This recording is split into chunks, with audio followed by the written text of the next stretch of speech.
नमस्कार, आप देख रहे हैं 24 न्यूज। मैं हूं आपके साथ संजय मिश्रा। आइए देखते हैं अब तक की 25 बड़ी खबरें।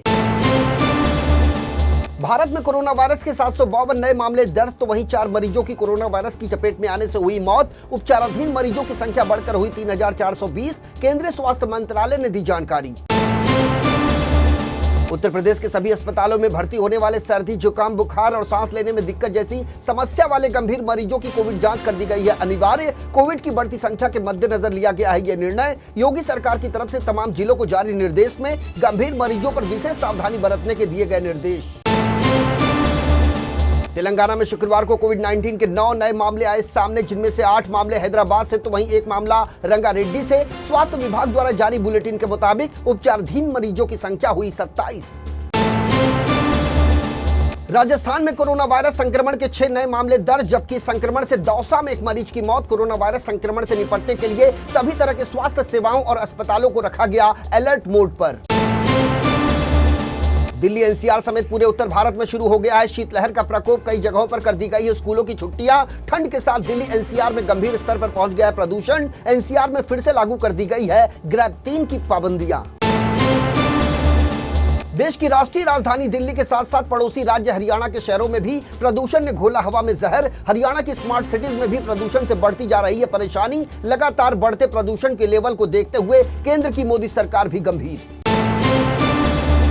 सिर्फ अयोध्या ही नहीं बल्कि पूरी दुनिया में दौड़ पड़ी है श्रीराम जन्मभूमि मंदिर में श्री राम लला की प्राण प्रतिष्ठा की खुशी की लहर। भारत के इतिहास में सबसे बड़े ग्रैंड इवेंट के लिए जाना जाएगा साल 2024। लोक संस्कृति और कला की झलक से सराबोर हुई अयोध्या नगरी। 25 दिसंबर तक सांस्कृतिक सुरों में बहेगी भक्ति की रसधार। चंद्रयान 3 की सफलता पर बोले भारत के विदेश मंत्री एस जयशंकर। कहा, चंद्रमा के दक्षिणी ध्रुव पर भारत के महत्वाकांक्षी चंद्रयान 3 मिशन की सफल सॉफ्ट लैंडिंग की मुरीद हुई दुनिया। विदेश मंत्री एस जयशंकर ने यह भी कहा कि अवसरों को अधिकतम करने और जोखिमों को कम से कम करने की है भारत की रणनीति, क्योंकि प्रौद्योगिकी में तेजी से विकास की है अपार संभावनाएं। ओलंपिक पदक विजेता पहलवान बजरंग पुनिया ने शुक्रवार को लौटाया अपना पद्मश्री अवार्ड। उन्होंने यह अवार्ड इसलिए लौटाया क्योंकि गुरुवार को हुए रेसलिंग फेडरेशन के चुनाव में ब्रजभूषण शरण सिंह के करीबी संजय सिंह जीत गए चुनाव। इसके बाद उन्होंने न्याय न मिलने की बात कहकर पीएम के घर के बाहर ही रख दिया अपना अवार्ड। मुंबई यूनिवर्सिटी जल्द ही Oxford centre for Hindu studies की मदद से पेश करेगा मंदिर प्रबंधन पर एक पाठ्यक्रम। इसे ऑफलाइन और ऑनलाइन दोनों मोड पर किया जाएगा पेश। मुंबई यूनिवर्सिटी के संस्कृत विभाग ने Oxford centre for Hindu study के साथ किया एक समझौता। इसके तहत ग्रेजुएशन और डिप्लोमा की डिग्री हासिल कर सकते हैं छात्र। राजस्थान का मुख्यमंत्री बनते ही एक्शन मोड पर आए भजन लाल शर्मा। पूर्व की गहलोत सरकार में निकाले गए सभी टेंडर पर लगी रोक। जो टेंडर पूर्व में आमंत्रित किए गए थे और जिनके वर्क ऑर्डर जारी नहीं हुए थे, उन पर भी लगी रोक। अब नए टेंडर और नए वर्क ऑर्डर प्रदेश के नए मुख्यमंत्री भजन लाल शर्मा की अनुमति के बाद होंगे जारी। दिल्ली शराब घोटाला केस में दिल्ली के मुख्यमंत्री अरविंद केजरीवाल तक भी पहुंच गई है जांच की आंच। यही वजह है कि दिल्ली आबकारी नीति से जुड़े मनी लॉन्ड्रिंग मामले में ईडी द्वारा पूछताछ के लिए बार बार जारी किया जा रहा है अरविंद केजरीवाल को समन। अब तीसरे समन के तहत 3 जनवरी को ईडी के समक्ष केजरीवाल को पेश होने का है आदेश। नौकरी के बदले जमीन घोटाले मामले में बिहार के उप मुख्यमंत्री तेजस्वी यादव को दिल्ली की राउस एवेन्यू कोर्ट से मिली बड़ी राहत। दरअसल कोर्ट में स्वीकार कर ली गई है उनकी विदेश यात्रा करने की याचिका। ऐसे में वह अगले साल 6 से 18 जनवरी तक कर सकेंगे ऑस्ट्रेलिया और न्यूजीलैंड की यात्रा। भारतीय जनता पार्टी ने कक्षाओं में हिजाब पहनने पर लगाए गए प्रतिबंध हटाने के मुख्यमंत्री सिद्धारमैया के फैसले पर दी कड़ी प्रतिक्रिया। कहा, यह शिक्षण संस्थानों की धर्मनिरपेक्ष प्रकृति के प्रति पैदा करता है चिंता। दरअसल कर्नाटक के मुख्यमंत्री सिद्धारमैया ने हटा दिया शैक्षणिक संस्थानों में हिजाब पहनने पर लगाया गया प्रतिबंध। कहा, कपड़े और भोजन का चयन किसी का भी है व्यक्तिगत मामला। मुंबई के छत्रपति शिवाजी महाराज इंटरनेशनल एयरपोर्ट पर राजस्व खुफिया निदेशालय की बड़ी कार्रवाई। एक व्यक्ति के पास से डीआरआई की टीम ने बरामद किया है तकरीबन 11 सांप। डीआरआई की मुंबई जोनल यूनिट के अधिकारियों के मुताबिक गिरफ्तार व्यक्ति ने बिस्किट और केक के पैकेट के अंदर छिपाए थे कुल 11 सांप। मुंबई की कुरार पुलिस ने एक ऐसे गिरोह का पर्दाफाश किया है जो एटीएम सेंटर के कैश डिस्पेंसर में स्टिकर चिपकाकर लोगों को बनाते थे अपनी ठगी का शिकार। पुलिस ने 6 आरोपियों को किया गिरफ्तार, जिसमें से 3 आरोपी है पेशे से ऑटो रिक्शा चालक।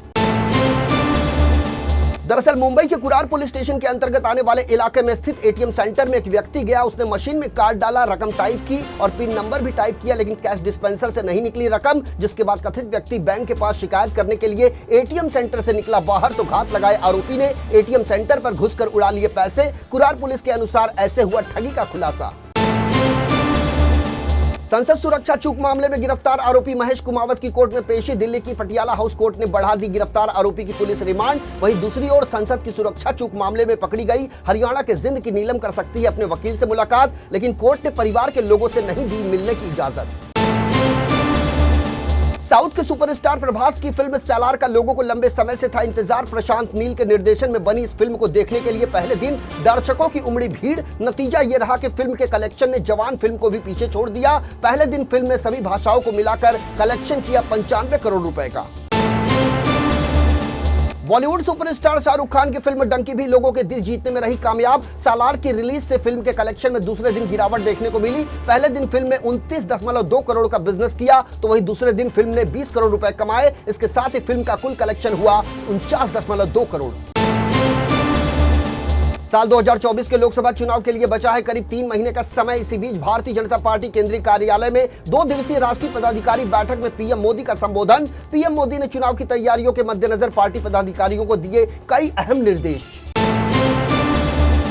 पीएम मोदी ने नेताओं और कार्यकर्ताओं को दी नसीहत। कहा, दूसरे के नेगेटिव नैरेटिव में उलझने की बजाय हर भारतीय का विश्वास जीतने की करे कोशिश। उन्होंने आगामी इलेक्शन में 10% वोट बढ़ाने के लिए बूथ स्तर पर काम करने की दी सलाह। कहा, नेताओं को करना चाहिए गरीब, किसान, युवाओं और महिलाओं पर ज्यादा से ज्यादा अपना फोकस।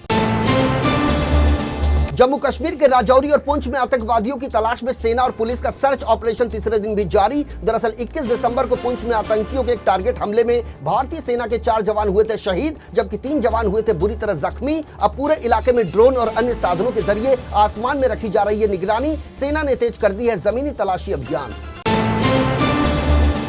जम्मू कश्मीर की शीतकालीन राजधानी जम्मू में अंतर्राष्ट्रीय सीमा पर तैनात सुरक्षा बलों ने शनिवार तड़के घुसपैठ की एक बड़ी कोशिश को किया नाकाम। इस दौरान मौके पर एक आतंकवादी ढेर। अधिकारियों के मुताबिक जम्मू में खौर सेक्टर में अंतर्राष्ट्रीय सीमा के पास शनिवार तड़के भारी हथियारों से लैस 4 आतंकवादियों के एक समूह ने भारतीय सीमा में की घुसपैठ करने की कोशिश। सुरक्षा बलों के मुताबिक मारे गए आतंकवादी के शव को उसके साथ ही खींच कर ले गए अंतर्राष्ट्रीय सीमा के पार। अमेरिका के कैलिफोर्निया में स्थित नेवाक में खालिस्तानी कट्टरपंथियों की एक और शर्मनाक हरकत आई सामने। यहां कुछ शरारती तत्वों ने एक मंदिर में की तोड़फोड़। इतना ही नहीं, इन लोगों ने मंदिर की दीवारों पर लिख दिए भारत विरोधी नारे। जांच में जुटी कैलिफोर्नियाई पुलिस। तो ये थी अब तक की 25 बड़ी खबरें। देश और दुनिया की ताजा तरीन खबरों के लिए बने रहिए इन 24 न्यूज के साथ। मुझे यानी संजय मिश्रा को दीजिए इजाजत। नमस्कार।